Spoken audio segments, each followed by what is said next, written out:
नमस्कार. आज आपल्याकडे पाहुणे म्हणून आलेले आहेत भारतीय जनता पक्षाचे तरुण, तडफदार, कार्यक्षम असे नेते आमदार आशिष शेलार. आशिष शेलार हे शालेय शिक्षण मंत्री होते महाराष्ट्र राज्य.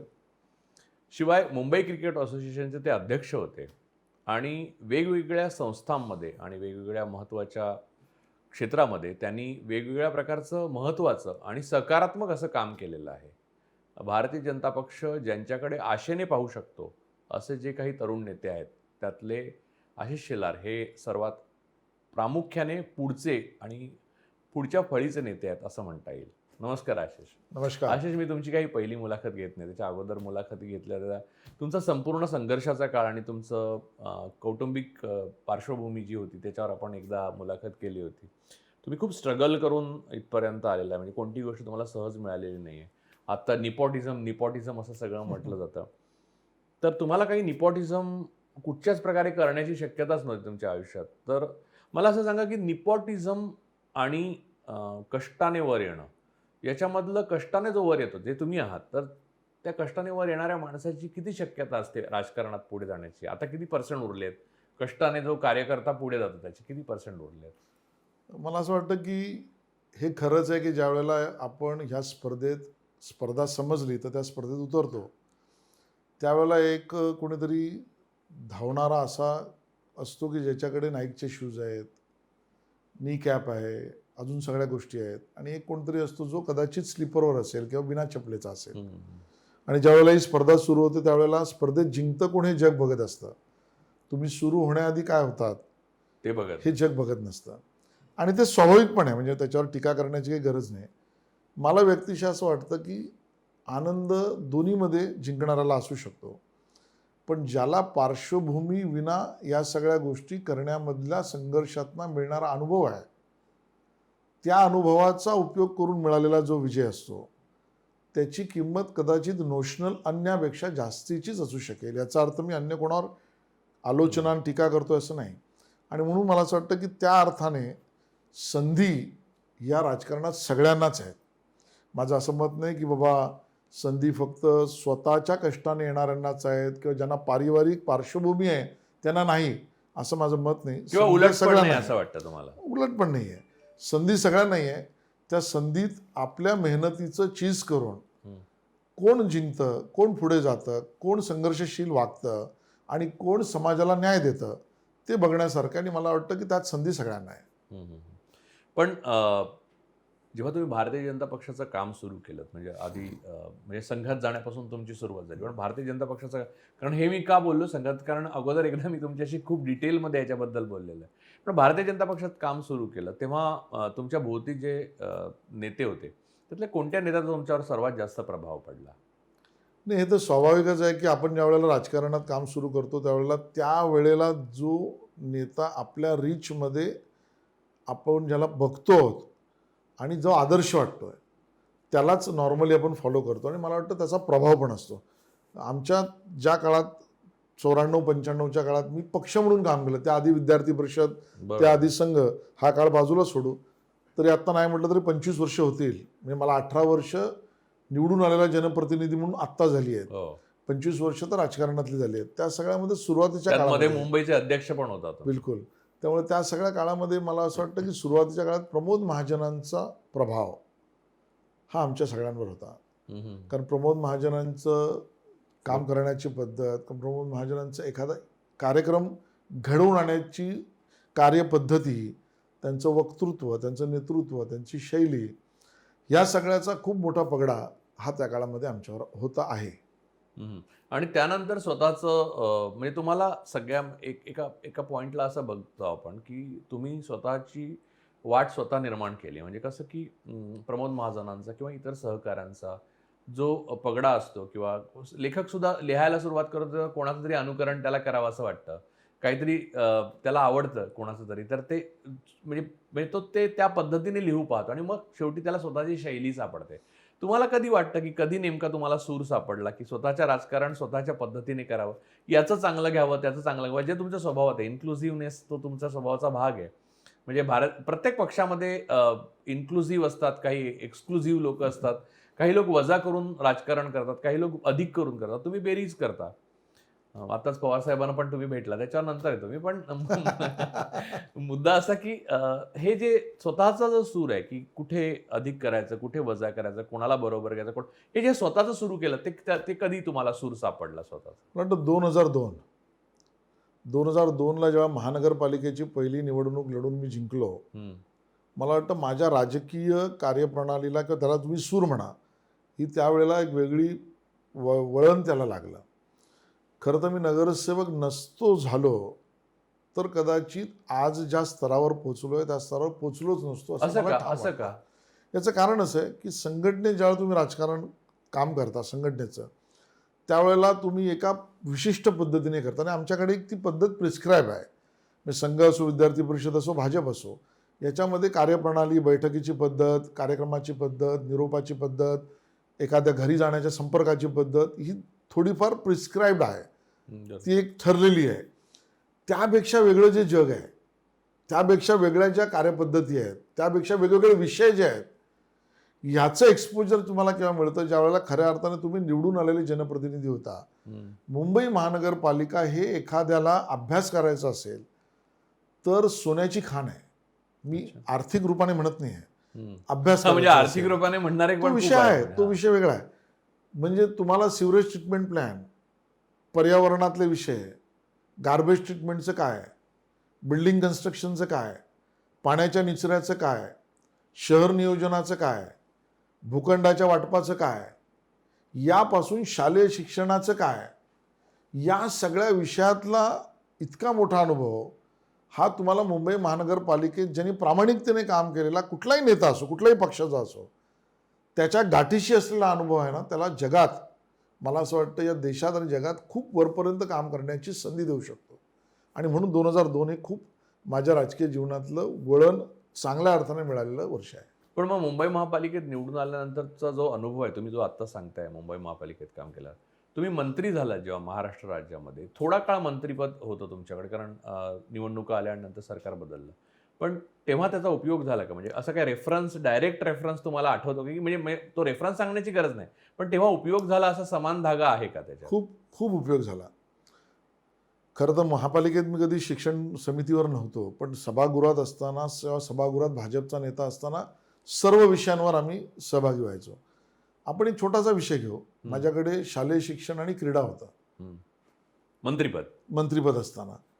तर पीटीचे टीचर करतात काय, क्रीडा या विषयाचं महत्त्व काय, शिक्षणामध्ये क्रीडा या विषयाचं महत्त्व हे खरं अमूल्य आहे. पण त्या अर्थाने विचार करण्याचा, त्या अर्थाने निर्णय घेण्याचा, त्या अर्थाने शाळांना परवानगी देण्याचा, त्या अर्थाने शाळांच्या परवानगीच्या अटींमध्ये बदल करण्याचा, असे बरेच विषय जेव्हा समोर आले शिक्षण मंत्री असताना, काळ कमी मिळाला त्यामुळे त्याचा प्रत्यक्ष रूपात प्रदर्शन करायला वेळ कमी मिळाला असेल, पण तो उपयोग मला शिक्षण समितीच्या वेळेला केलेल्या कामाच्या अनुभवावर शालेय शिक्षण मंत्री म्हणून झाला आणि क्रीडा मंत्री म्हणून सुद्धा झाला. मला वाटतं की प्रत्येक गोष्टीचा, छोट्या छोट्या गोष्टी आहेत. मी तुम्हाला सांगितलं तर आश्चर्य वाटेल की लायब्ररी आणि शहर नियोजन, वाचनालय आणि शहर नियोजनाची सांगड जी इंग्रजांनी घातली ह्या मुंबई शहराला, आपण दुर्दैवाने ते रिपीट पण करू शकलो नाही. आजही जी आपली सेंट्रल लायब्ररी आहे त्याची पहिली पायरी ही टाउन हॉल डेटम म्हणून इंग्रजांनी प्रिस्क्राईब केली. आणि त्या पहिल्या पायरीच्या लेवलला जर पूर्ण शहराची प्लिंथ आली तर आज जे आपण बघतो ना समुद्राचं पाणी शहरात घुसतंय, हे होऊ शकत नाही. आणि म्हणून टाउन हॉल डेटम पाळा आणि त्याला वाचनालयाची सुद्धा निर्मिती केली. मला वाटतं शहर नियोजनातले इतके सुंदर भाग महापालिकेत आहेत की ते या पुढच्या काळात सगळ्यांनी मिळून केले पाहिजेत. मला कधी संधी मिळाली तर मी 100% करेन. नक्की मिळेल तुम्हाला संधी, अशी मला खात्री आहे. याचं कारण आहे, पण ते कारणावर सगळ्यानंतर येतो, कारण बरेच लोक तुमच्या बाजूने आहेत आणि ते विरोधक आहेत म्हणजे.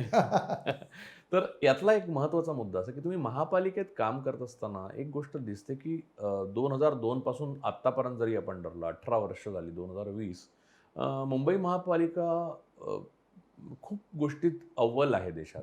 पण तरीसुद्धा मुंबई बकाल होणं थांबत नाही आहे आणि ती उत्तरोत्तर बकाल होत चाललेली आहे. त्याचं मूळ कारण काय आहे की नियम तोडण्याची प्रवृत्ती राजकीय राजकारण्यांमध्ये आहे, किंवा तुम्ही सोन्याची खाण म्हटलात, ते दुसऱ्या अर्थाने जी सोन्याची खाण आहे त्याचा हा उपद्रव मुंबईला सहन करायला लागतो का? म्हणजे आर्थिक जे मोठं बजेट आहे त्याच्यामुळे भ्रष्टाचार वाढून बचबचपुरी झालेली आहे का? मुंबईचं समस्या काय आहे की ज्यामुळे मुंबईकर खूप त्रासलेला असतो कायम? काय मुद्दे आहेत की ज्याच्यामुळे हे असं झालंय? बघा, मुंबईकर जो त्रासला गेलेला आहे त्याची कारणं जी आहेत ती त्याच्या मागण्या खूप तुम्ही साध्या आहेत. मुंबई भाजपचे अध्यक्ष पण होता, त्यामुळे बिलकुल. दुहेरी अनुभव आहे तुम्हाला. बिलकुल. तर त्यांच्या मुंबईकरांच्या मागण्या काय आहेत? खूप साध्या मागण्या आहेत.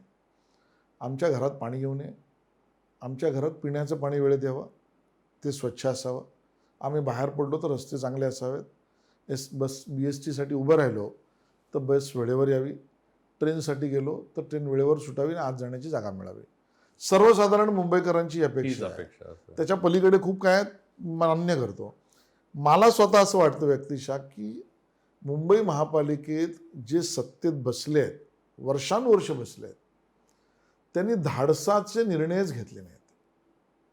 त्यांचं उदाहरणार्थ. धाडस काही वेगळ्या गोष्टींमध्ये गेलं, हो. पण त्यांनी धाडसाने उदाहरणादाखल हे असं कसं होऊ शकतं की एकाच मुंबई शहरामध्ये नेव्ही नगरला आम्ही गेलो, इथून जिथं आता आपण मुलाखत करतोय तिथून जवळ आहे, हम्म. त्या नेव्ही नगरमध्ये सुद्धा तेवढाच इंच पाऊस पडतो, पण तिथल्या रस्त्यांना पॉटहोल्स होत नाहीत. त्या नेव्ही नगरच्या रस्त्यांवर वाहनं जी जातात आपल्या संरक्षण खात्यातील नेव्हीच्या, त्या सुद्धा हेवी व्हेकल्स आहेत, तरी पण फरक तरी नाही तिथे पॉटहोल्स किंवा खड्डे निर्माण होत नाही, एअर गॅप्स निर्माण होत नाही. पण तेच तिथून आपण थोडं खाली आलो तर ते का निर्माण होतात? मग लक्षात असं येतं की एकच गाव, मला कुठल्या राज्यावर दोषारोपण करायचं नाही, पण परराज्यातील एकच गाव आणि त्या राज्याच्या लोकांचाही दोष आहे असं माझं म्हणणं नाही. त्या एका गावातील एका राजू परुळेकरने रोड कॉन्ट्रॅक्टिंग कंपनी बनवली, मग त्याच्या चुलत भावाने आशिष शेलारने बनवली, मग त्याच्या अजून कोणीतरी चुलत भावाने बनवली, आणि अशा 125 कंपन्या झाल्या आणि त्याच गावातल्या 125 कंपन्यांना ही रोडची कामं जातात. अच्छा, एकाच गावातल्या 125 कंपन्यांना ही रोडची कामं जातात. याला अल्टून पलटून शिवसेनेचा याला पाठिंबा आहे. बिलकुल शिवसेना जबाबदार आहे याला. पण मग धाडस तुम्ही बोलण्यात त्यांच्या जेवढं केलं शिवसेनेने, कामात केलं असतं त्या शहराचा विकास. अहो काय सांगता तुम्ही, अमरापूरकर सारखे डॉक्टर आमचे गेले, हो, ते चालता चालता त्या मॅन्युअल सुगडी राहतात, माणूस जातो 20व्या शतकामध्ये, कोणीतरी पार्टी करायला जातं, जेवायला जातं म्हणून वन अबाउट द पब मध्ये जातो, जाळून मृत्यू होतो. हे पाप आहे आणि याचा पापाचा दोष शिवसेनेकडे आहे. पण मला एक सांगा, तुम्ही त्यांच्याबरोबर महापालिकेत आत्ता एक सोडलं तर, म्हणजे सत्ता बदल राज्यात झाला तेव्हा त्याच्या अगोदर तुम्ही त्यांच्यावर महापालिकेत भागीदार होता. त्या पापाचे भागीदार म्हणजे तुम्ही, म्हणजे भारतीय जनता पक्ष पण आहेच की. मला वाटतं जर आम्ही केलं असेल तर आहोतच. मी ते मोकळेपणाने मान्य करीन, जर आमच्यापैकी कोणी केलं असेल तर तो आहेच. पण तुम्हाला सत्य हे सांगतो, महापालिकेत शिवसेना भाजपची युती असताना, खरं तर आज ज्या वेळेला 2014 ते 19च्या काळात शिवसेनेचे नेते बोंबलत होते ना की आम्हाला काय किंमत, आम्हाला काय किंमत, त्यांना जास्त बोलायची सवय असल्यामुळे ते बोंबलले, आम्हाला सहन करायची सवय असल्यामुळे आम्ही सहन करत बसलो. तर 2014 पूर्वी महापालिकेत 15 वर्ष शिवसेनेने भाजपला काय किंमत दिली? काही किंमत दिली नाही. निर्णय प्रक्रियेत दिली नाही, कार्यक्रमात तर अपमानच केले. पण सहनशीलता हा आमचा मूलभूत अंग असल्यामुळे आम्ही ते बोलत राहिलो नाही, त्यामुळे लोकांना कळलं नाही, सहन करत राहिलो.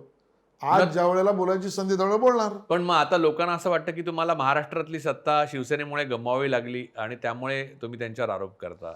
मला असं वाटतं आम्ही ज्यावेळेस सत्तेत एकत्र होतो त्यावेळेला शिवसेनेच्या फाजील आत्मविश्वासाने महापालिकेतली युती तुटलेली आहे.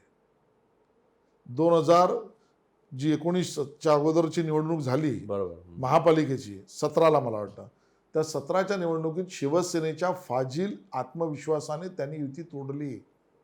आणि तो किती फाजील होता हे 85 त्यांचे आणि 83 आमचे नगरसेवक निवडून आल्यावर लक्षात आलं. आणि म्हणून मला असं वाटतं की आम्हाला युतीत असतानाच ते वेगळे लढले.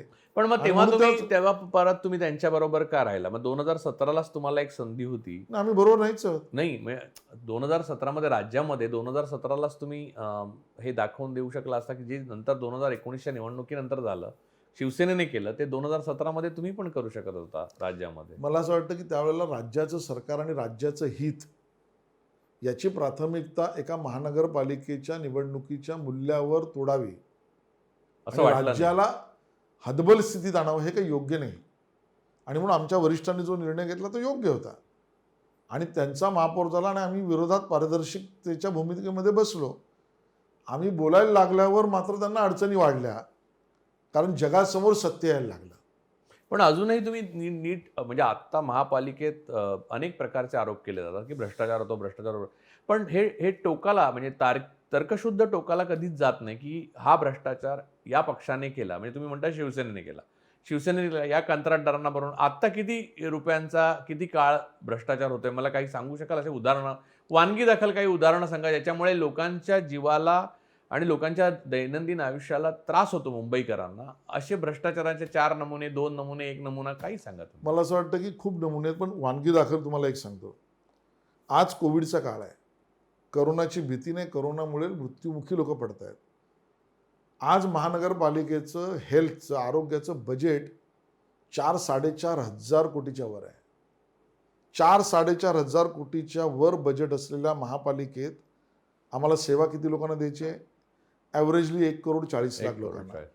1,40,00,000 लोकांना जर परिवारात गणायचं असेल तर तुम्ही ॲव्हरेजली अगर 4-5चा एक परिवार म्हणालात तर 25,00,000 परिवार आपण असं म्हणू जे आहेत.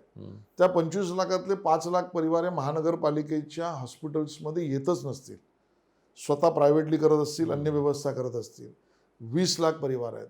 20,00,000तले सगळेच आजारी दरवर्षी पडतात असं कारणच नाही आहे, पण तरी 20,00,000 पकडू तर 20,00,000ला 4,500 कोटीचं बजेट असताना सुद्धा आज महापालिकेच्या रुग्णालयांमध्ये रेमडेसिवीर सोडा, चांगलं सॅनिटायझर मिळत नाही.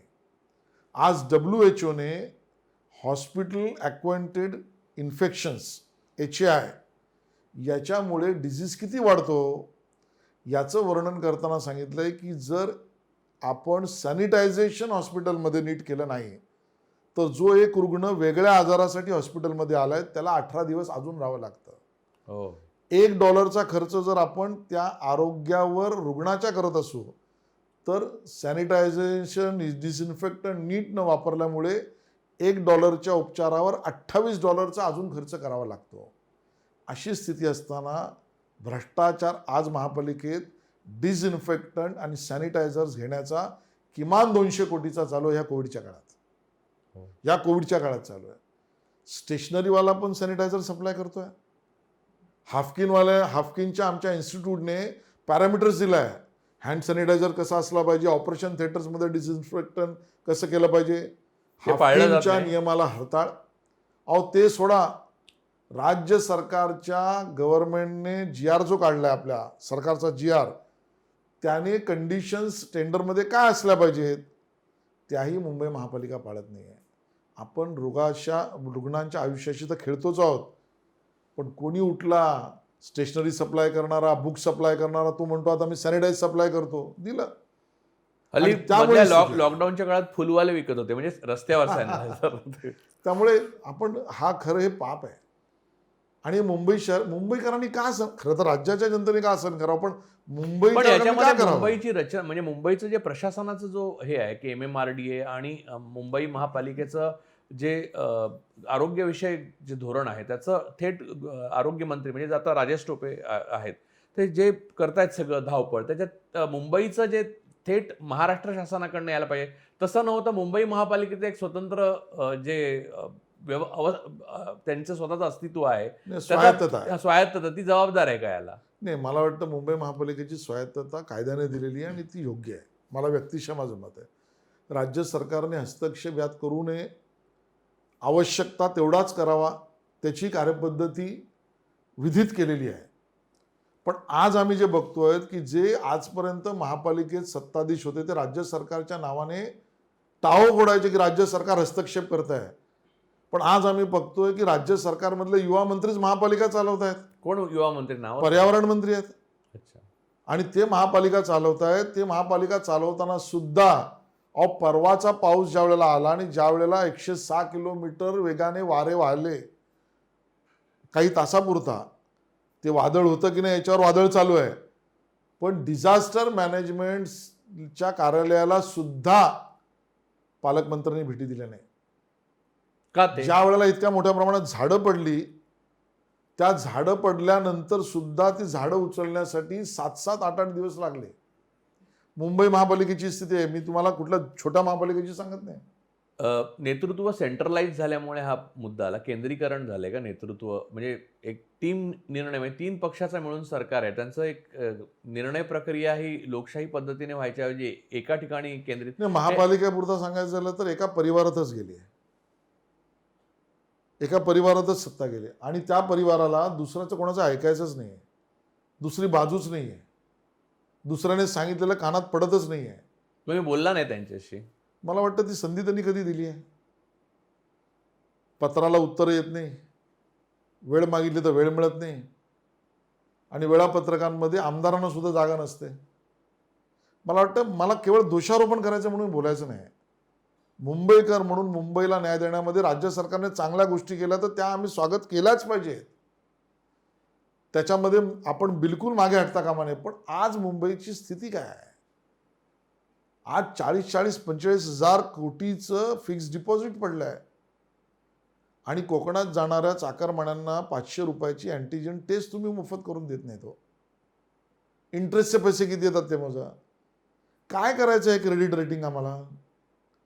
40,000 कोटीच्या फिक्स डिपॉझिटला काय करायचं? हां, ती सिक्युरिटी हवी, मी त्याच्याबद्दल ती नको आहे माझं म्हणणं नाही.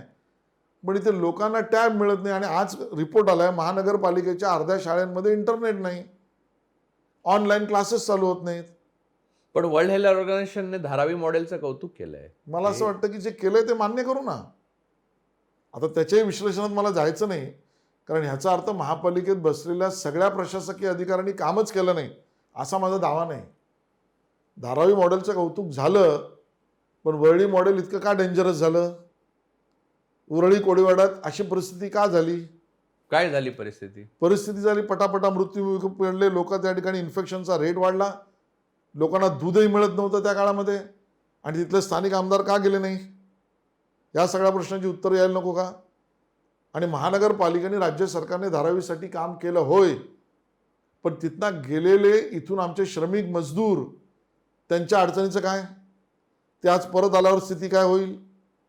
आज तिथल्या रोजगार निर्मितीच्या कार्यक्रमाला बळ राज्य सरकारनं मिळतं पण का? मला आता एक इथे सांगा, मी तुम्हाला थेटच विचारतो की ज्यांच्याबद्दल बोलताय तुम्ही, इतके काळ त्यांच्याबरोबर सत्ता होती, म्हणजे उद्धव ठाकरे आता मुख्यमंत्री आहेत, आदित्य ठाकरे मंत्री आहेत, कॅबिनेट मिनिस्टर आहेत, म्हणजे तुम्ही आता मी नावच घेतो, तुम्ही घेत नाही, तुम्ही घेतो, तर यांच्याबरोबर तुम्ही सत्ता मिळवली, सत्ता उपभोगली. म्हणजे मला असं वाटतं की तुमच्या जे म्हणजे प्रमोद महाजनांचा उल्लेख केला त्या काळापासून आत्तापर्यंत, म्हणजे मागच्या 2019 पर्यंत तुम्ही सत्तेत होता.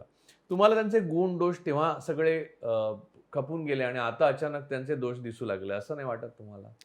नाही, मला असं वाटतं की त्याचं विश्लेषण त्या काळात नीट झालं नाही. त्या काळात जर तुम्ही आम्ही एकत्र असताना जर बघितलं असेल तर बाळासाहेब असतानाची शिवसेना हा विषय वेगळा आहे. बाळासाहेबांबद्दल भाजपच्या म्हणजे परिवार म्हणून त्या ठाकरे परिवाराबद्दलच आदरच आहे, व्यक्तीचं भांडण नाही आहे. पण बाळासाहेबांची कार्यशैली, कार्यपद्धती, सर्वसमावेशकता युतीतली, हा एक वेगळा काळ होता आणि त्यामुळे त्या काळामध्ये. पण त्यानंतर पण तुम्ही बराच काळ युतीत होता की? हो ना, म्हणजे उद्धव ठाकरेंबरोबर पण तुमचं छान जमलं. त्याच काळात क्राफ्ट मार्केटचा भ्रष्टाचारी समोर आला, विश्लेषण झालं नाही. त्या काळातही कचऱ्याच्या टेंडरमधला घोटाळा आम्ही बाहेर आणला, विश्लेषण झालं नाही, दाबवलं गेलं. मला वाटतं आता झालेल्या गोष्टी जुन्या आहेत. मुद्दा मुंबईकरांना न्याय कोण देईल, कसा मिळेल, आणि त्यामध्ये हे राज्य सरकार आणि ही महापालिका दुर्दैवाने, मी 100% अपयशाचं म्हणणार नाही, काही चांगल्या गोष्टी झाल्या आहेत त्या आपण मान्य करायला पाहिजेत, पण नागरिकांना सेंट्रिक धरून धाडसाचे निर्णय घेत नाही आहे. अजूनही सिवरेज ट्रीटमेंट प्लॅन या शहराचे झाले नाही. अजूनही आमच्या समुद्रात सिवरेज जे चाललं आहे, सांडपाणी जे चाललं आहे, ते प्रक्रियेविना चाललं आहे. मला तुम्हाला एक वेगळा प्रश्न विचारायचा. तुम्ही स्वतः मंत्री होता मागच्या सरकारमध्ये, आता 3 पक्षांचं सरकार आहे, तर तौलनिकदृष्ट्या तुम्ही पाहिलं तर कुठच्या पक्षाचं काम चांगलं म्हणून जास्त मार्क द्याल तुम्ही? मला तर या सरकारला मार्क द्यायची की नाही असं. बरं, सरकारला नका देऊ, मी तुम्हाला एक नेता म्हणून विचारतो, भाजप म्हणून पण नाही विचारत, की काँग्रेस काम करते, राष्ट्रवादीचे मंत्री आपलं काम करतात, शिवसेनेचे मंत्री आपलं काम करतात. तर तुम्हाला मार्कच द्यायचे आहेत. त्यातल्या त्यात चांगलं हे लोक काम करतात असं म्हणायचं झालं तर कोणत्या पक्षाला तुम्ही मार्क द्याल? मुळात त्यांच्या तिघात भांडणं लावा या उद्देशाने मी म्हणत नाही आहे. पण तुम्ही तौलनिकदृष्ट्या म्हटल्यावर स्पष्ट उत्तर देणं आवश्यकच आहे. राष्ट्रवादीचे काही मंत्री चांगलं काम करताना दिसत आहेत. त्यांचे प्रयत्न चांगले दिसत आहेत. राजेश टोपे, मी नावासहित बोलीन. बोला ना मग. ज्या पद्धतीने राजेश टोपे हे प्रयत्न करत आहेत, मला वाटतं त्यांचं कौतुक केलं पाहिजे. त्यांनी ज्या पद्धतीने दौरे केले, ज्या पद्धतीने या सगळ्या गोष्टींसाठी प्रवास केला, स्वतःची दुर्दैवाने आई गमावली त्यांनी. त्या काळात आई हॉस्पिटल असताना सुद्धा त्यांनी काम केलं आहे. मला वाटतं हे मान्य करावं लागेल. पण आपले वय आणि प्रकृतीची तमाना बाळगता पवार साहेब स्वतः फिरलेत, हे पण तुम्ही मान्य करा. मान्यच आहे. कारण त्यांचा मान्यच आहे. लिडरशिप पर्कोलेट, शेवटी लिडरशिप तुमची नेतृत्व झिरपत असतं, हे मान्यच आहे. त्यांच्याकडनंच ते आलंय ना. शरद पवार साहेबांनी केलेला दौरा, देवेंद्र फडणवीसजींनी केलेला दौरा, हे 2 दौरेच फक्त महाराष्ट्रात तशा अर्थाने झाले. अदरवाईज कोणी केला? आता इथे एक प्रश्न आशिष शेलारना विचारतो मी, पुन्हा एक नेता म्हणून, की पवार साहेबांचा उल्लेख निघाला तर आत्ताच नुकतं तुम्ही पवार साहेबांना भेटला. तुम्हाला राष्ट्रवादीच्या कार्यक्षमतेबद्दल ही काही शंका नाही. तर ती पवार साहेबांची तुमची भेट थोडी मला वाटतं सुप्रिया ताईंनी ती ट्विट पण केली होती आणि त्याच्यानंतर शांत आलं. पण ती वादळा अगोदरची शांतता आहे का? म्हणजे नाही, असं काही नाही. मला वाटतं मी शिवसेनेतल्या लोकांना भेटत नाही असं नाही. शिवसेनेच्या मंत्र्यांनाही भेटतो, काँग्रेसच्या मंत्र्यांनाही भेटतो. कामं जशी असतील त्या पद्धतीने भेटतो. ती झालेली भेट पण ही थोडी पवारांचा व्यक्तिगत हात ही होती. वेगळी गोष्ट आहे ना. ती थोडी भेट व्यक्तिगत होती. अच्छा, व्यक्तिगत पातळीवरची भेट होती. आता इथे एक मुद्दा आशिष तुमच्या बाबत असा आहे की तुम्ही क्रिकेट असोसिएशनशी संबंधित आहात. मुंबई क्रिकेट असोसिएशनचे अध्यक्ष होता आणि पवार साहेबांनी ICCचं नेतृत्व केलेलं आहे. तर तुम्हाला मुंबई क्रिकेट असोसिएशन आणि क्रिकेट एकंदरीतच क्रिकेटच्या बाजूला गेलेले राजकीय नेते सर्वसाधारणपणे हेवीवेट नेते पुढे होतात असं दिसून येतं देशात, किंवा हेवीवेट ज्याला व्हायचं आहे तो क्रिकेटकडे जातो. हे फार थोड्या लोकांना लवकर कळलं. पवार साहेब त्यातले सर्वात पहिले आहेत आणि अग्रणी आहेत. तर तुम्हाला क्रिकेटकडे कोणी नेलं? भारतीय जनता पक्षाला जेव्हा तुम्ही क्रिकेटकडे गेला तेव्हा तेवढा सोर्स नव्हता क्रिकेटकडे जाणं. तुम्ही कसं काय क्रिकेट? नाही, पण हे खरं नाही आहे.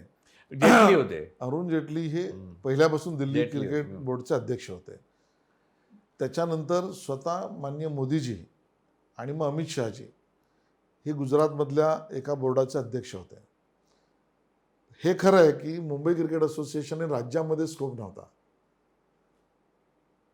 मला हे मान्यच करावं लागेल की मुंबई क्रिकेट असोसिएशनवर शरद पवारांचा आणि त्यांच्या समर्थकांचा पगडाच होता. पकडच होती, पगडा नाही, पकडच आहे. त्यातनं रस्ता काढणं हे सुरुवातीच्या काळात मला खूप कठीण गेलं. पण त्यातनं ज्या वेळेला मी काम सुरू केलं त्यावेळेला माझ्या स्वतःच्या क्षमतेचा जेवढा भाग आहे तेवढाच पवार साहेबांनी मला हेरलं. आणि पवार साहेबांनी मुंबई क्रिकेट असोसिएशनमध्ये कधीच राजकारण आणलं नाही, राजकीय पक्ष नाही आणला. ते स्वतः NCP म्हणून कधी वागले नाही. विलासराव होते त्याच्यामध्ये. विलासरावांनी अध्यक्ष त्याच काळात केलं. पण मनोहर जोशी होते त्या अगोदरच्या काळात. पण यांनी कोणीही राजकीय पक्ष नाही आणले. मग मी BJPचा असून सुद्धा मी अध्यक्ष ज्यावेळेस झालो तर मी राजकीय पक्ष नाही आणला. दुर्दैवाने मला गेल्या निवडणुकीमध्ये असं बघायला मिळालं की पवार साहेबांच्या विरोधातच क्रिकेट असोसिएशनमध्ये जे प्रचार करत होते आणि राजकारण आणून झेंडा आणून प्रचार करत होते त्यांचा मुख्यमंत्री पवार साहेबांनी केला आहे. बघू पुढे काय होतंय. अच्छा, पण मला एक सांगा की क्रिकेट असोसिएशनकडे मोठ्या प्रमाणावर फंड्स येतात, त्याच्यामुळे क्रिकेट असोसिएशनचा राजकारणावर एवढा दबदबा आहे का काही वेगळं कारण आहे ज्याच्यामुळे क्रिकेट असोसिएशन एक जबरदस्त ताकद स्वतःहून बनलेली आहे? मला ह्याचं मूळ जे आहे ना हे लोकांच्या आवडीतलं आहे. भारतातली जनता ही क्रिकेट वेडीच आहे. आपला क्रिकेट हा धर्म मानणारे युवक आहेत. आणि मग अशा क्रिकेटला मॉनिटर करणाऱ्या किंवा ॲडमिनिस्ट्रेट करणाऱ्या संस्थेचा अध्यक्ष किंवा पदाधिकारी असणं स्वाभाविकता एवढ्या मोठ्या प्रमाणात क्रिकेटवर प्रेम करणाऱ्या लोकांवर त्याचा पगडा राहीलच. इथे एक अजून एक मुद्दा आहे की मुंबईच्या संदर्भात जेव्हा आपण प्रश्न विचारतो तेव्हा मुंबईला क्रिकेटचं जसं वेड आहे तसं बॉलिवूड मुंबईत आहे. म्हणजे भारताची फिल्म इंडस्ट्री जी आहे ज्याला बॉलिवूड म्हणतात स्लँगमध्ये, तर ते मुंबईत आहे. तर तुमचा या सगळ्याशी संबंध आहे, खूप जवळचा संबंध राहिलेला आहे. मग ते औद्योगिक घराणे असो, आता हा एक म्हणजे पटकन मराठी कोणताही माणूस पटकन बघतो, ते रिझेम्बलन्स बघतो, तेव्हा पवार साहेबांचं हे वैशिष्ट्य होतं, की उद्योगपती असो किंवा बॉलिवूडचे किंवा फिल्म इंडस्ट्रीतले ॲक्टर्स असो किंवा क्रिकेट असो, याच्याशी सतत त्यांचं प्लस प्लस चाललेलं असायचं, बेरीज चाललेली असायची. ते नेमकं ते तुम्ही करताना दिसता, की असं मी सातत्याने पाहिलेलं आहे, की जेव्हा आम्ही ॲनालिस्ट प्रत्येक नेत्याचं ॲनालिसिस करतो, तेव्हा तुम्ही असं बघतो, की सगळ्या सेक्शनमधली माणसं तुम्ही बेरीज करून ठेवलेली आहे. तर खुद्द तुम्ही पवार साहेबांबरोबर बराच काळ काम केलं असोसिएशनच्या निमित्ताने. तर त्यांचा थोडा तुम्हाला अनुभव त्याचा आवड निर्माण झाली का अशा मला असं वाटतं प्रकारची? की योगायोगही असू शकतो, पण अरुण जेटलीजींचं वर्किंग होतं. हं, हं. म्हणजे सॉलिसिटर जनरल्सपासून मुंबई उच्च न्यायालयातले काही जजेस त्यांना भेटायचे, काही मोठे काउन्सिल्स भेटायचे. प्रमोदजींचं वर्किंग होतं की ज्यामध्ये बॉलिवूडमधल्या काही लोकांशी प्रमोदजींचा सुद्धा संपर्क संबंध त्यावेळेला जोडणं हे सुद्धा त्या काळातलं होतं. नितीनजींच्या काळात आम्ही पाहिलं की ज्यावेळेला विविध औद्योगिक घराणी ज्यांनी या देशात मोठं काम केलं आहे, रतन टाटांपासून अन्य काही हो, असेल, गडकरी साहेबांचं ते. तर त्यांचा असलेला संपर्क असेल. आणि प्रत्यक्षात अमित भाईंबरोबर ज्यावेळेला मी काम करतो त्यावेळेला सहकार खात्यातल्या सुद्धा लोकांशी अमित शहाजी आज गृहमंत्री असताना सुद्धा ठेवलेला संपर्क, या सगळ्याचा सुद्धा काही ना काही मला वाटतं साखर शिकण्यासारखं आहे. उद्योगाशी अमित भाईंनी आत्ताच महाराष्ट्रातल्या. बिलकुल. आणि त्यामुळे मला असं वाटतं की आणि माझा मतदारसंघ असा आहे, माझा मतदारसंघ हे सुद्धा माझ्या जडणघडणीतलं मोठं कारण तुमचा झालेलं आहे. मतदारसंघ एकदम भारतातला सर्वात सेलिब्रिटी मतदारसंघ आहे. बघा, असे मोठी झोपडपट्टी, तीही मायनॉरिटीजची झोपडपट्टी, हं.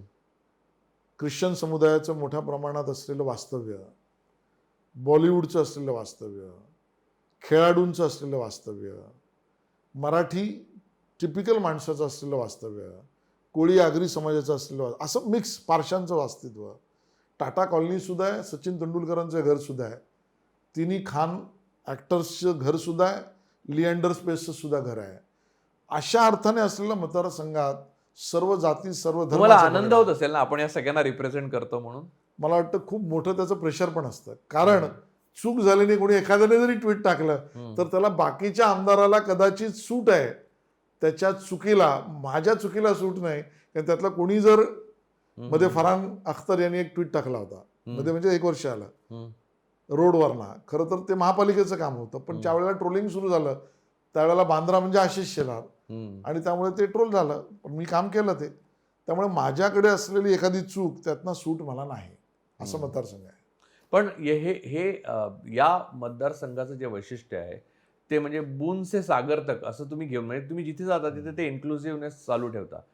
तर आत्ता म्हणजे या भारतीय जनता पक्षाचं जे देशभर एक प्रकारचं तत्वज्ञान किंवा ज्या प्रकारची विचारसरणी पसरलेली आहे, ती एक पद्धतीने एक अल्पसंख्याक समुदायाच्या विरोधात, की अगोदर अल्पसंख्याक समुदायाचे लाड झाले म्हणून आम्ही आता विरोधात उभे राहिलो, या प्रकारच्या विचार.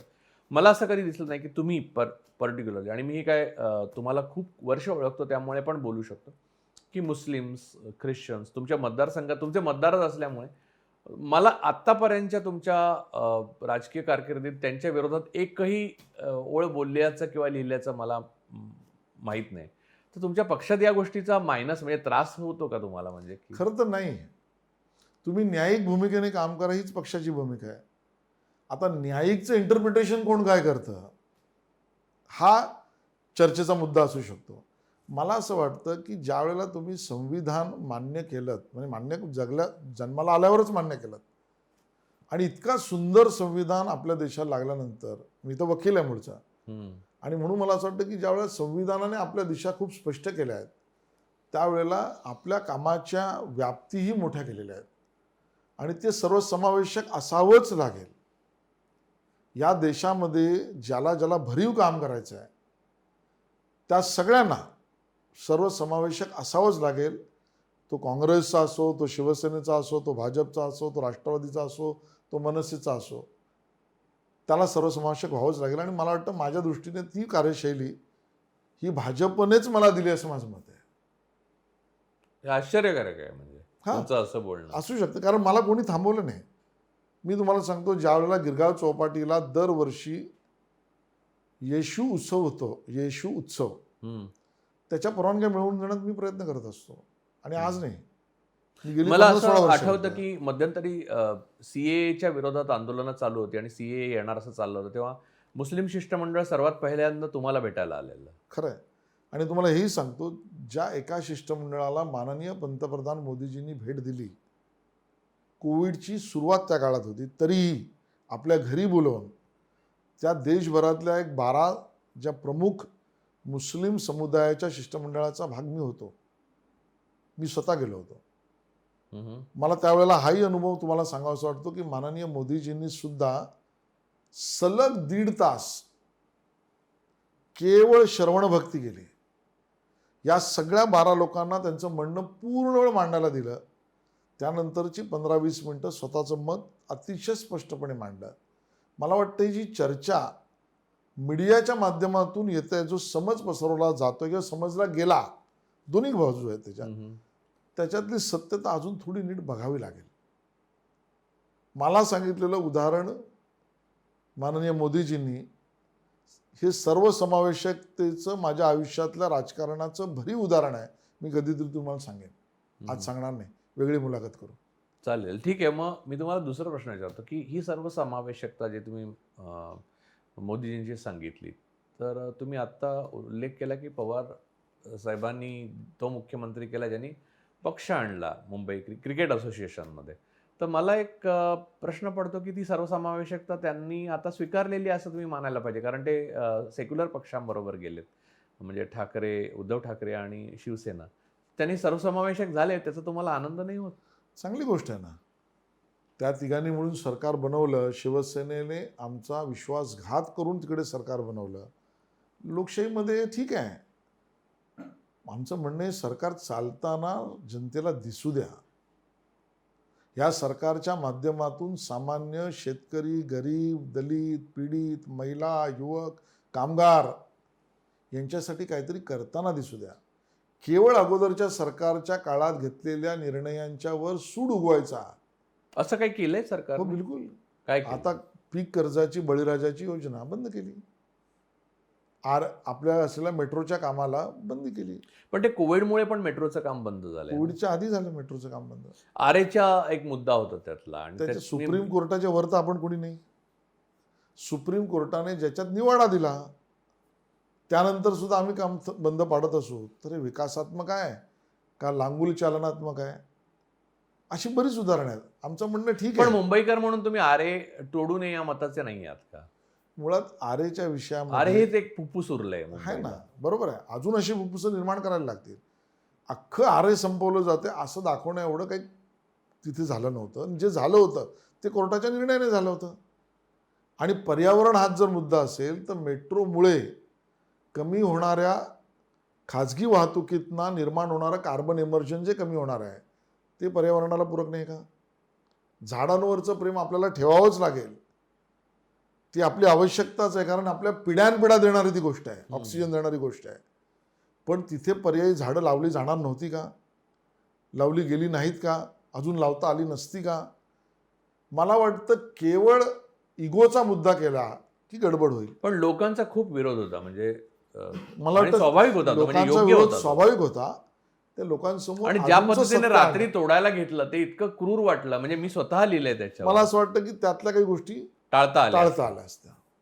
दुसरा एक मुद्दा, तुमचा जेटलींचा उल्लेख तुम्ही बऱ्याचदा केला, आणि तुम्ही स्वतः वकील आहात. जेटली असो, कपिल सिब्बल असो, अभिषेक मनु सिंघवी असो, हे राजकारणात असलेले वकील अगोदरच्या, आपण म्हणजे पूर्वीच्या काळापासून, म्हणजे आपल्या नेहरूंपासून ते तेव्हा पाकिस्तानची निर्मिती व्हायच्या अगोदर जिनामपर्यंत वकील नेता ही खूप नेहरू स्वतः, मी तेच बोल, नेहरूजींना. तर मुद्दा असा आहे की तुम्ही स्वतः तुम्हाला आवडतं वकिली करायला अजून का? खरं तर तुम्हाला सांगू का, आता या कोविडच्या काळात मला वाचायला बऱ्यापैकी वेळ मिळाला. आणि सुदैवाने किंवा दुर्दैवाने टीव्हीवरचे डिबेट्स पण खूप बघायला मिळाले. आजकाल तर पोस्टमार्टम आणि मीडिया ट्रायल चालूच आहेत. हो हो. त्यामुळे आता कोर्ट पण टीव्हीवर, म्हणजे एका पद्धतीने Zoomवरच चालतात. त्यामुळे ह्या सगळ्या बघितल्यावर, आणि मी एक PIL सुद्धा केली अच्छा. मधल्या काळामध्ये, मला पुन्हा असं वाटायला लागलं की आपला काही वेळ आपण पुन्हा प्रॅक्टिस करायला दिला पाहिजे.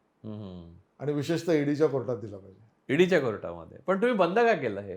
वेळेची मर्यादा झाली. माझी पत्नी स्वतः वकील आहे, त्यामुळे माझी प्रॅक्टिस बऱ्यापैकी तिच्याकडे शिफ्ट केली. काही कन्सल्टन्सी मी चालू ठेवल्या आहेत. हम्म. पण प्रत्यक्ष कोर्टात उभा राहण्याचा जो आनंद आहे ना, हम्म. कारण तुम्हाला एक सांगतो की तो वॅक्सिन घेतल्यावरच मिळेल. फौजदारी न्यायालयामध्ये, हा. म्हणजे मी कुठल्या न्यायालयाला कमी लेखत नाहीये, हम्म.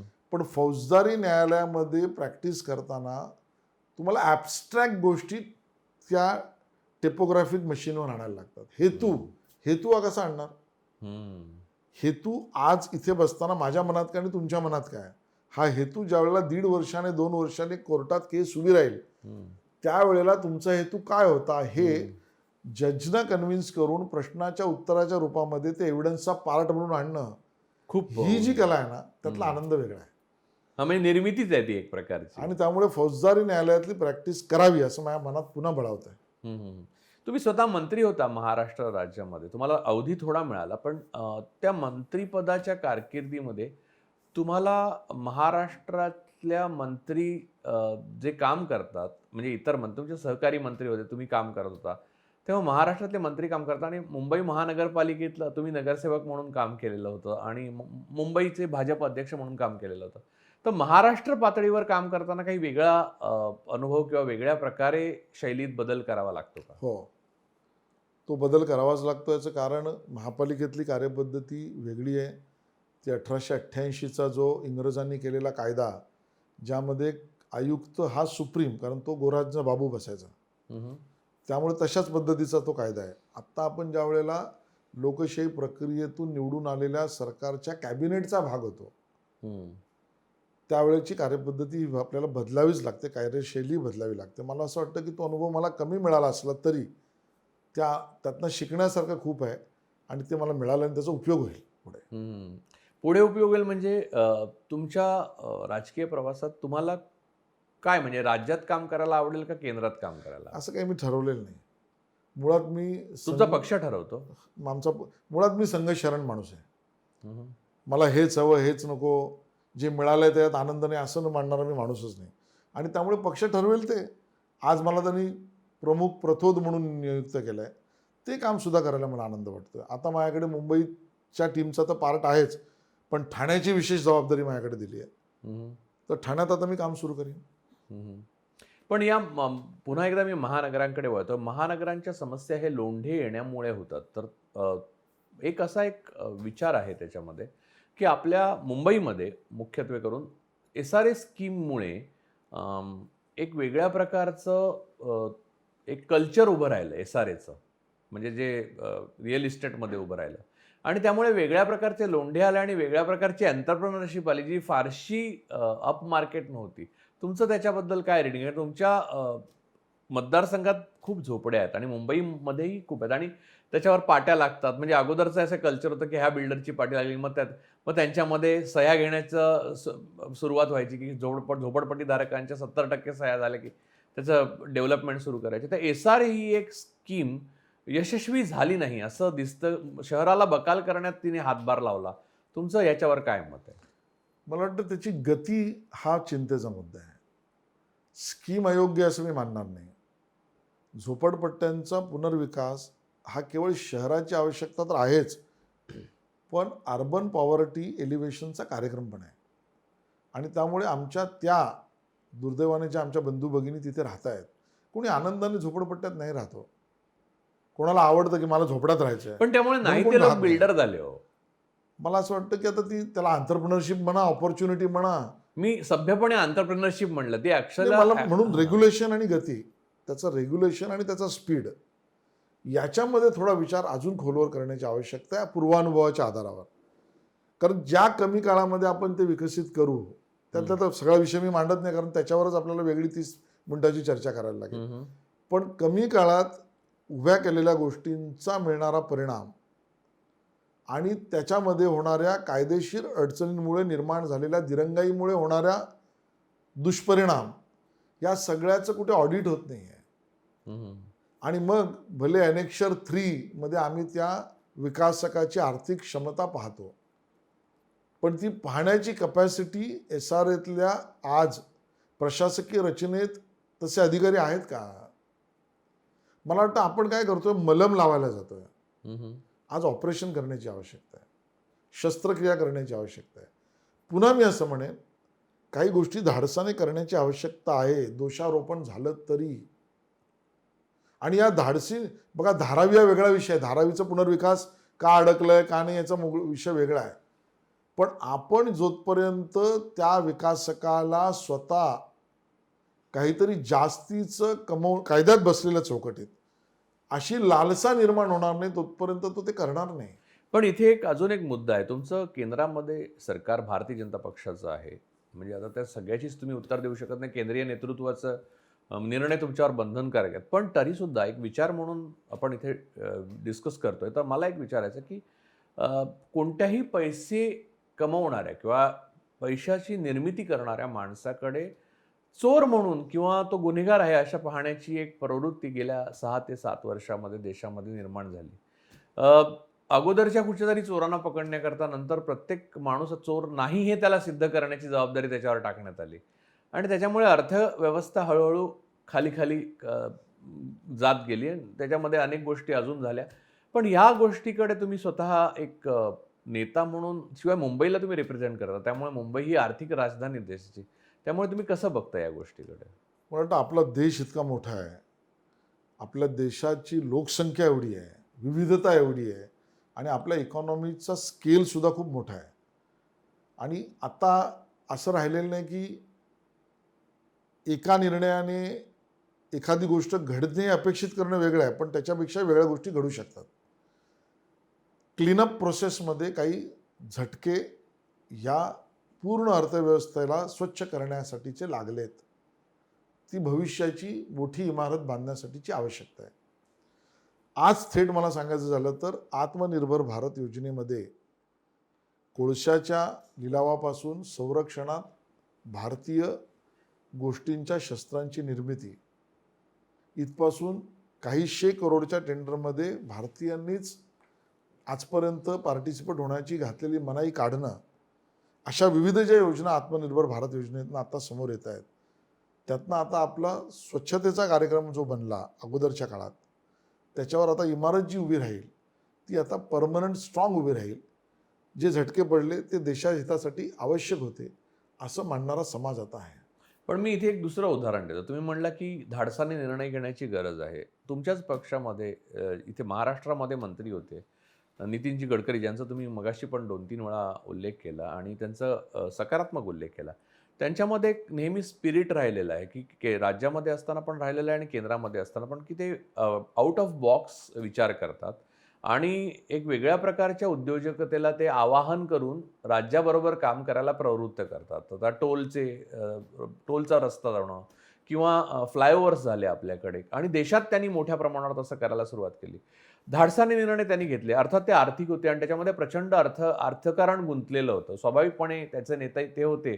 त्यामुळे जेव्हा आरोप झाले तेव्हा त्यांच्यावर मोठे आरोप झाले. त्यांना स्कॅनर पुन्हा पुन्हा स्कॅन करायला लागलं आणि नेतृत्व म्हणून राजकीय महत्त्वाकांक्षा प्रत्येक नेत्याला असते, तर त्यांना त्याच्यातनं सफर व्हावं लागलं. हे तुमच्या पक्षाचं, तुमच्या पक्षाच्या मागे असलेल्या तत्वज्ञानाच्या विचारसरणीचं एक अपयश नाही का वाटत तुम्हाला? असा एक माणूस जो खरं तर पुढे असायला पाहिजे औद्योगिक भारत निर्माण करण्याकरता, त्या माणसाला राजकारणामध्ये मायनस व्हावं लागतं एवढ्याचसाठी की कारण त्याने धाडसाने निर्णय घेतले आणि अर्थकारणाला चालना दिली? मी तुमच्या मताशी दुर्दैवाने असहमत आहे. याचं कारण की नितीन गडकरीजी मायनसमध्ये बघितले जातात हा मुळातच प्रमेय चुकीचा आहे. आज ज्या वेळेला एक टीम म्हणून कॅबिनेट काम करते आहे, त्यामध्ये नितीनजींनी सुद्धा त्यांच्या खात्यांमुळे केलेलं काम याच्या पाठबळात अख्खी कॅबिनेट आणि माननीय पंतप्रधान पण आहेत. बरं, नितीनजी एकटेच असं करणार आहेत असे मी मानित नाही. ज्या पद्धतीने पंतप्रधान होण्याआधी मुख्यमंत्री म्हणून माननीय मोदीजींनी गुजरातमध्ये केलेला विकास किंवा उद्योगांची निर्मिती त्यातनं अर्थचालनेला दिलेली गती हे अख्ख्या जगाने पाहिलं आहे. आपण महाराष्ट्रात बघू, देवेंद्र फडणवीसजी मुख्यमंत्री झाल्यानंतर जसं मुंबई पुणे एक्सप्रेसवे झाला, तसा मुंबई नागपूर एक्सप्रेस समृद्धी महामार्ग ही त्या ठिकाणी देवेंद्रजींनी मुहूर्तमेढ करून सुरू केलेली संकल्पना आज धावते. मेट्रोची निर्मिती, कोस्टल रोडच्या परवानग्या. मला वाटतं की भारतीय जनता पार्टीत विकासाचा DNA आहे आणि त्याचं फळ भाजपला सुद्धा मिळालं आहे. त्यामध्ये ही सगळे नेते माननीय पंतप्रधानांपासून देवेंद्रजींपासून नितीनजींपर्यंत यांनी केलेलं योगदान मोठं आहे. त्यामुळे कोणी निगेटिव्ह आहे असं मी मानत नाही. तुम्ही अशा प्रकारची मोठी कामं करता तेव्हा संघाचा त्याच्यात किती सहभाग असतो? संघाचा निर्णय प्रक्रियेवर किती दबाव असतो? दबाव संघाचा कधीच नसतो. आमचे मुळात एक मनुष्य मी तुम्हाला निर्मिती- उदाहरण देतो. तुम्ही शालेय शिक्षण मंत्री होता. आता उदाहरणार्थ शालेय शिक्षणामध्ये वेगवेगळ्या प्रकारच्या शाळा, तिथली मुलं, बालभारती हे सगळं येतं. तर बऱ्याचदा असं म्हटलं की संघाची माणसं तिथे असण्याला संघ जास्त उद्युक्त करतो की संघाची माणसं आली पाहिजेत. तुमच्यावर तसा दबाव होता का? आहे का? मी तुम्हाला खरंच सांगतो, संघ ह्या सगळ्या भानगडीत पडतच नाही. मनुष्य निर्मिती हे संघाचं काम आहे. चांगल्या माणसांना निर्माण करणं, भारत माता की जय म्हणायला लावणं, वंदे मातरम म्हणायला लावणं, सांस्कृतिक राष्ट्रवाद जपण्यासाठी काम करणं, कोणाच्या विरोधात करण्यासाठी नाही, काही मूल्य जपण्यासाठी काम करणं, संघ एवढंच काम करतं. अडचण कुठे होते?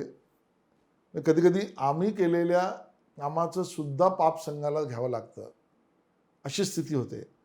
ज्या वेळेला वर्षानुवर्ष जी लोक बसलेली आहेत ती दिल्लीत असो किंवा महाराष्ट्रात असो, मुंबईत असो, ज्यांना तुम्ही म्हणालात की त्या ठिकाणी माणसं बदलण्याची प्रक्रिया सुरू होते, तर बदलण्याच्या प्रक्रियेत नवीन माणूस येतो तसा जुना माणूस जातो आणि जाणारा माणूस आवाज जास्ती करतो आणि म्हणून तो आवाज ऐकायला येतो.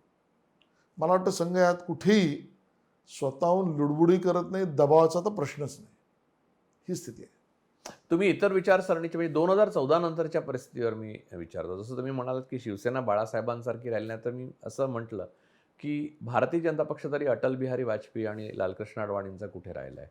2014 नंतरची परिस्थिती पाहिली तर तुमच्या राजकारणाच्या इन्क्लुझिव्हनेसला म्हणजे एक बेरजेचं राजकारण करण्याची जी वृत्ती होती किंवा जी अटलजींमध्ये पण होती की ते खरेखुरे डेमोक्रॅट होते, तर त्याला एक असं दिसून येतं की नैसर्गिक रीतीने पक्षामध्ये सुद्धा भय आहे. तर तुम्हाला असं जाणवतं का ते भय आहे? कारण अडवाणीजींनी एकदाच आणि कायमचा ब्लॉग लिहिला त्याच्यावर आणि त्याच्यानंतर ते शांत झाले, म्हणजे ते मार्गदर्शक मंडळात शांत बसलेत. पण त्यांनी असं लिहिलं होतं की असं काहीतरी दबाव आहे वगैरे. तर तसं तुम्हाला जाणवतं का 2014 नंतर? नाही, बिलकुल नाही. का माझी मग असं आहे की तुम्हाला ज्या परिप्रेक्षांना तो प्रश्न विचारायचा आहे, त्याचं थेट उत्तर देतो. मी राज ठाकरेंबरोबर जेवलो तर मला भाजपमध्ये कोणी त्याच्यावर दबाव टाकत नाही. मी पवार साहेबांकडे काही कामानिमित्त किंवा काही चर्चेनिमित्त गेलो तर भाजपमध्ये कोणी माझ्यावर शंका घेत नाही. अगदी मी तुम्हाला हे सांगेन, खिलाफत हाऊसमधनं सुरू झालेल्या मिरवणुकीला सुद्धा भाजपचा अध्यक्ष म्हणून मी गेलेलो आहे. जी मोहरमला निघते त्यालाही मला कोणी कधी अडवलेलं नाही. मला माझ्या विचारधारेची कमिटमेंट पक्की आहे, पण अन्य विचारधारेच्या लोकांना भेटण्याला मनाई आहे. असं अटलजींच्याही काळात नव्हतं, असं मोदीजींच्याही काळात नाही. दुसरा एक त्याचा मी बाजू सांगतो. बाहेरच्या पक्षातनं मोठ्या प्रमाणावर तुम्ही नेते आयात करता हल्ली. गेल्या काही काळात दिसलं की भारतीय जनता पक्षाला एक चांगली संपन्न स्थिती आली, सत्ता आली, त्याच्यानंतर संपन्नता आली, त्याच्यानंतर बाहेरच्या पक्षातले मोठे सरंजामदार नेते आयात करू लागला. या आयातीचा काही प्रपोर्शन वगैरे ठेवणार आहात तुम्ही की त्याला काही जितके येतील तेवढे आत करायचे असं? मला असं वाटतं की त्या वेळेला राजनैतिक आवश्यक तो निर्णय आपण घेतला, पण तुम्ही त्याचं प्रमाण जरी बघितलं ना, आणि मुळात तुम्ही हे समजून घ्या, बाकीचे पक्ष एका परिवाराचे पक्ष आहेत. भाजप हा खऱ्या अर्थाने लोकशाही पक्ष आहे. गांधी परिवाराच्या परवानगी विना काँग्रेसमध्ये काही चालू शकतं का? पवार साहेबांच्या आशीर्वादाविना राष्ट्रवादीत काही चालू शकतं का? ठाकरे परिवाराच्या संमतीविना शिवसेनेत काही चालू शकतं का? राज ठाकरेंच्या मर्जीविना मनसेत काही चालू शकतं का? जयललिताच्या PA विना त्या पक्षात काही चालू शकतं का? सगळे पक्ष घ्या. भारतीय जनता पक्ष असा आहे की जो एका परिवाराचा पक्ष नाही आहे, आणि त्यामुळे या पक्षामध्ये हा आमचा आणि तो आमचा कधीच होणार नाही, असं कधी होणार नाही. या पक्षामध्ये तुमची क्षमता, तुमची कमिटमेंट, तुमची विचारधारेची परिपक्वता, तुमची देश निर्मितीच्या कामातलं योगदान, याच्यावर तुम्ही कुठल्याही परिवारातले असा, या परिवाराचा म्हणजे संघ परिवाराचा भाग बनवून भाजपचं नेतृत्व तुम्ही करू शकता. माननीय मोदीजींना पारिवारिक या पक्षाचं नेतृत्व मिळालेलं नाही. मान्य देवेंद्रजींना स्वतःच्या क्षमतेवर महाराष्ट्राचं नेतृत्व मिळालं. गडकरी असोत की प्रकाश जावडेकर पण असोत. ठाकरे परिवाराचा पाठिंबा होता त्यांना, देवेंद्र उलटही होतं. मनोहर जोशी झाले त्यावेळेला भाजपमुळे झाले, असंही होतं. आणि हे स्वतः बाळासाहेबांनी मान्य केलेलं आहे. या मधल्या काळामध्ये मला वाटतं कधी कधी याही गोष्टी आल्या पाहिजेत. या कोरोनाच्या काळामध्ये मी काही मुद्दामून यूट्यूबवर जाऊन बाळासाहेबांची सुद्धा भाषणं ऐकली. या शिवतीर्थावर बाळासाहेब बोललेलं भाषण मी ऐकलं आणि ठेवलं आहे. होय, आपण एकमेकाला पूरक आहोत. मला तुमचा फायदा झाला, तुमचा मला फायदा झाला. नंतरच्या काळात बाळासाहेबांनंतरच्या आलेल्या नेतृत्वाला हे दुहेरी मार्ग मान्य नव्हते, त्यातनंच फ्रिक्शन झालं. म्हणून बाळासाहेबांची सेना वेगळी होती. त्यांची कोंडी केली का तुमच्या नेतृत्वाने? उलटही असू शकतं. त्यांनी कोंडी करण्याचा प्रयत्न केला, त्यात ते यशस्वी होऊ शकले नसतील. आता मला एक इन्क्लुझिव्ह तुमचा जे बोलणं आहे सगळं त्याच्याहून वेगळं विपरीत मी सांगतो की एक मुद्दा की देशामध्ये हा देशाचा प्रश्न आहे आणि तुम्ही तुमच्या पक्षाची भूमिका मांडू शकला, तुमची व्यक्तिगत मांडायची असेल तर व्यक्तिगत मांडू शकता, की इंटेलेक्च्युअल्स आहेत, लेखक आहेत, पत्रकार आहेत. कुठच्या राजवटीत असं होत नाही, असं नाही की हल्ले होतातच त्यांच्यावर आणि ते सगळ्यात सॉफ्ट टार्गेट असतात. पण असं दिसून आलं की राजकीय नेतृत्व पहिल्यांदा कठोर कैद्यांचा वापर करून त्यांना तुरुंगात घालण्यात आलंय. तर तुम्हाला ते योग्य वाटतं का? मला वाटतं हाही प्रचाराचा भाग झाला. कायदा आपलं काम करेल हा भाग वेगळा आहे. मी सगळ्या गुन्ह्यांबद्दल बोलणार नाही, पण ज्या वेळेला हा प्रश्न आम्हाला विचारला जातो त्यावेळेला उदाहरणादाखल मी सांगतो.